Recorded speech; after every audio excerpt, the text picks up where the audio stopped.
Hello friends, मैं मनोज कुमार आपके बीच में mechanical engineer power plant engineering का पार्ट 7 तक अभी पढ़े हैं। अभी पिछले में हम सब स्टीम टरबाइन, उसके क्लासिफिकेशन और वेरियस टाइप ऑफ टरबाइन देखे हैं। अब हम देख रहे हैं गैस टरबाइन। गैस टरबाइन क्या है? इसको कहते हैं आल्सो कंबस्शन टरबाइन भी कहते हैं। It is defined as a rotary engine that extract energy from a flow of combustion gas consisting of a compressor, combustion chamber and gas turbine। जैसे हम देख रहे हैं कि यहाँ पर कंप्रेसर है, कंबस्टन चैम्बर है और गैस टरबाइन है। यहाँ से एटमॉस्फेरिक एयर जा रहा है जो कि कंप्रेसर से होते हुए, कंबस्टन चैम्बर से होते हुए, टरबाइन से होते हुए एग्जॉस्ट गैस टू एटमॉस्फेयर आ जाएगा। ये है ओपन सिस्टम। अगर यही देखा जाए क्लोज सिस्टम में, ये हो गया आपका कंप्रेसर, ये हो गया टरबाइन, कंबस्टन चैम्बर हो गया, ये आपका एटमॉस्फेरिक एयर और ये हो गया एग्जॉस्ट गैस टू एटमॉस्फेरिक। और इसमें ये एग्जॉस्ट बाहर नहीं जाएगा, यहाँ पर एक चैम्बर लग जाएगा जिसे बोलेंगे एक्सचेंज, हीट एक्सचेंज बोलेंगे, हीट एक्सचेंज। यहाँ से हम हीट सप्लाई करेंगे और यहाँ से हीट बाहर साइड करेंगे। इसी में देखेंगे इसी तरह पीवी का डायग्राम है। पीवी डायग्राम में यहाँ पर आपका 1 से 2 हो गया, ये हो गया आइसेंट्रोपिक प्रोसेस, यहाँ पर प्रेशर कम हो रहा है और वॉल्यूम बढ़ रहा है। और इसमें क्या है, वॉल्यूम कम हो रहा है और प्रेशर बढ़ रहा है। उसमें क्या है, हीट सप्लाई हो रही है, लेकिन क्या है, प्रेशर कांस्टेंट है, P2 = P3, इसमें प्रेशर कांस्टेंट है। और ये हो गया आइसेंट्रोपिक प्रोसेस।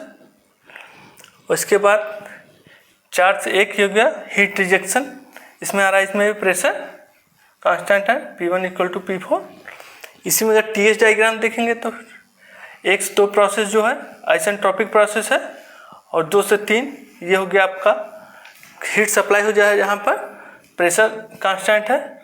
और फिर 3 से 4 हो गया आइसेंट्रोपिक प्रोसेस। अगर 4 से 1 देखेंगे, ये हीट रिजेक्शन हो रहा है इसमें, और ये है आपका प्रेशर कांस्टेंट यहाँ पर हो रहा है। इसमें देखेंगे तो टेम्परेचर का मैक्सिमम कौन सा है, 0.3 आपका, और 0.1 क्या है, टेम्परेचर मिनिमम। ठीक, जो 2 से 3 प्रोसेस है उसमें हीट सप्लाई हो रहा हो, प्रेशर कांस्टेंट है। और ये हाल इसमें 4 से 1 वाले में भी हीट रिजेक्शन हो रहा है लेकिन प्रेशर कांस्टेंट है। फिर हम देखेंगे यहाँ पर अगर रनकाइन साइकिल का efficiency of Rankine cycle greater than Brayton cycle, ये कौन सा है, इसे ब्रेटन साइकिल भी बोलेंगे या तो जूल ब्रेटन साइकिल या जूल साइकिल, हम पढ़े थे पहले भी, जो कि गैस टरबाइन के लिए काम करता है। अब हम देखेंगे ये थर्मल एफिशिएंसी, ये हो गया वर्क रेशियो। थर्मल एफिशिएंसी क्या है, 1 - 1 pressure ratio power index gamma -1 gamma, जहाँ पर थर्मल ऑफ एफिशिएंसी का फंक्शन कौन कौन से है, प्रेशर रेशियो है और आइडियाबैटिक इंडेक्स है, जो कि गामा से डिनोट करते हैं। ये दोनों इसके फंक्शन हैं। अगर थर्मल एफिशिएंसी कब बढ़ेगी, जब प्रेशर रेशियो बढ़ेगा या आइडियाबैटिक इंडेक्स बढ़ेगा। वर्क रेशियो में क्या है, वर्क रेशियो बराबर 1 - T1/T3 इंटू RP रो गामा -1 अपन गामा, जहाँ पर प्रेशर रेशियो वर्क रेशियो क्या है, फंक्शन किसका किसका है, T1/T3 का और T1/T3 का है और वर्क रेशियो का है, और ये है सॉरी प्रेशर रेशियो का है और गामा का है, जो गामा क्या है, एडियाबैटिक इंडेक्स है। ये देखेंगे प्रेशर रेशियो क्या है, P2/P1, जो कि कह सकते हैं P3/P4 के बराबर है। यहाँ पर P2 किसके बराबर है, P3 के, और P1 है P4 के बराबर। और T1/T3 क्या कहेंगे, मिनिमम अपॉन मैक्सिमम। इसमें क्या है, इसमें है कि वर्क रेशियो कब बढ़ेगा, जब प्रेशर रेशियो बढ़ेगा, प्रेशर रेशियो घटेगा या एडियाबैटिक इंडेक्स घटेगा या T1 घटेगा या T3 बढ़ेगा, ये तब बढ़ेगा, तब आपका वर्क रेशियो बढ़ेगा। फिर हम अगला देखते हैं, इसके लिए फॉर गैस टरबाइन के लिए optimum pressure ratio RP, optimum क्या हो जाएगा, प्रेशर रेशियो क्या हो जाएगा, P2/P1, T maximum T minimum, मतलब बोल सकते हैं T3/T1 पावर गामा/2 गामा-1। अगला है वर्क मैक्सिमम स्पेसिफिक आउटपुट, मतलब वो नेटवर्क डन जब मैक्सिमम हो तब क्या हो जाएगा, CP into √T3 minus √T1 पूरे पर पावर क्या हो जाएगा, 2 हो जाएगा।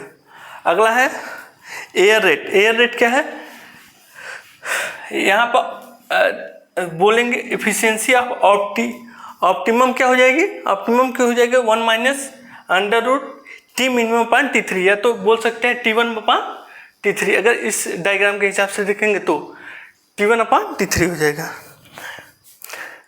इसी तरह एयर रेट है, एयर रेट क्या हो जाएगा, एयर बराबर 3600 kilogram of air upon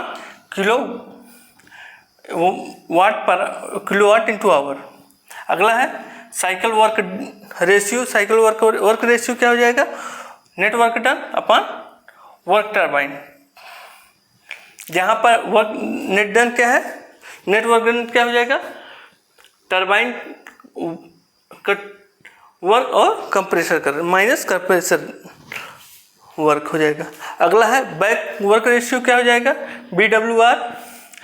BWR क्या हो जाएगा, compressor ratio upon turbine compressor work upon turbine work.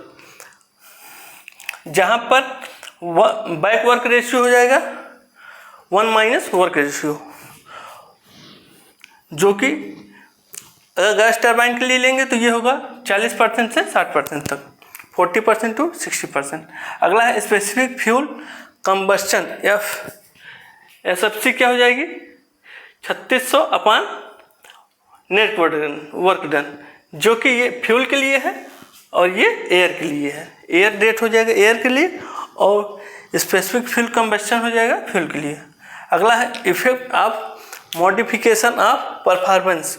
इसमें क्या है, ऑप्टिमम मॉडिफिकेशन ऑफ साइकिल रीइग्निशन में क्या हो जाएगा, नो इफेक्ट वर्क आउटपुट क्या हो जाएगा, नो इफेक्ट। थर्मल इफिशियंसी क्या हो जाएगी, इंक्रीज करेगी, और इंटरकूल के लिए क्या करेगी, वर्क आउटपुट ये बढ़ेगी, ये इंक्रीज करेगा और ये डिक्रीज करेगा। और रीहीट में क्या होगा, वर्क आउटपुट इंक्रीज करेगा और क्या होगा, एफिशिएंसी डिक्रीज करेगी। और रीहीट में क्या होगा, रीहीट में वर्क आउटपुट इंक्रीज करेगा और एफिशिएंसी डिक्रीज करेगी। और रीहीट प्लस रीइग्निशन में ये भी इंक्रीज करेगा, ये भी इंक्रीज कर, दोनों इंक्रीज करेंगे। और इंटरकूलिंग में क्या है, इंटरकूलिंग प्लस रीइग्निशन में दोनों इंक्रीज करेंगे। रीहीट प्लस इंटरकूलिंग क्या होगा, वर्क आउटपुट इंक्रीज करेगा लेकिन थर्मल एफिशिएंसी क्या होगा, डिक्रीज होगी। Reheat plus intercooling plus regenerating, इसमें क्या होगा, वर्क आउटपुट इंक्रीज करेगा और एफिशिएंसी क्या होगी, डिक्रीज करेगी। आज हमने क्या क्या देखा है, गैस टरबाइन देखे हैं, ब्रेटन साइकिल और जूल साइकिल भी देखे हैं, इसमें पीवी डायग्राम, टीएच डायग्राम देखे हैं, थर्मल इफिशियंसी वर्क रेशियो देखे हैं, और इसके फार्मूला ऑप्टिमम प्रेशर रेशियो वगैरह, ब्रेक वर्क रेशियो, और फिर देखे हैं हम इफेक्ट उसके मॉडिफिकेशन ऑफ परफॉर्मेंस के। अगला देखेंगे नेक्स्ट पार्ट में। तब तक के लिए धन्यवाद।